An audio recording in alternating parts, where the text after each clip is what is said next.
देवा recording studio Mirganj. अच्छा भैया, हम गायक प्रभु प्रजापति बलेसरा मीरगंज गोपालगंज से सब भोजपुरिया भैया लोग के गोर छू के प्रणाम करतानी। ये भैया रउआ लोग जहाँ बानी लोग तहाँ सेफ्टी बरती लोग, हमेशा मास्क लगा के चली लोग। हमरा बात के ध्यान दिलो, मास्क लगाई लो। चल बा सगरो हाला जीवा बलम डेराला, चल बा सगरो हाला जीवा बलम डेराला। जल्दी से घरे आओ हो, लागल बा लॉकडाउन सहिया। जल्दी से घरे आओ हो, लागल बा लॉकडाउन सहिया। घर ही समय बिताओ हो, जल्दी से घरे आओ हो, घर ही समय बिताओ हो। याद रखेगा बा ये भैया, जे जहाँ बा वहाँ अपन सेफ्टी करो।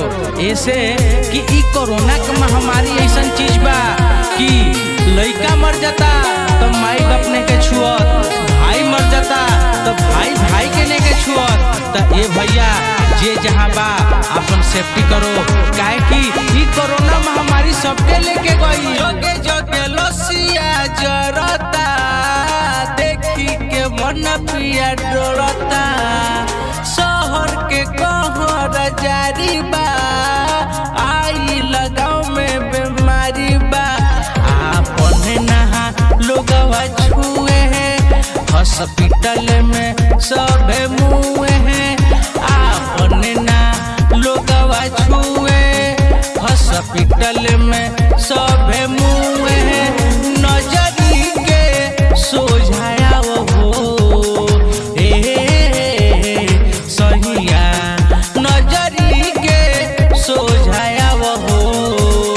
लागल बा लॉकडाउन सहिया, घर ही समय बिताओ हो, जल्दी से घरे आओ हो, घर ही समय बिताओ हो। इस समय कैसन आ गई भैया, चारों ओर शमशान, चारों ओर लाश। ये भैया हम रउआ लोग के इहे बात कहें, हम गायक प्रभु प्रजापति, हमरा बात का अगर ध्यान होई तो रउआ लोग मास्क के उपयोग करी लोग, अपना सेफ्टी में रही लोग, अपना परिवार के संगे रही लोग। कुछ दिन संगे बिताई जी, मुहवा में मास्क लगाई जी। खाई ल जाई भले नून रोटी, छोड़ के कंपनी आई जी। हल चल दिनेश प्रभु प्रजापति बताओ हो, हल चल दिनेश प्रभु प्रजापति बताओ हो। जल्दी से घरे आओ हो सहिया, जल्दी से घरे आओ हो।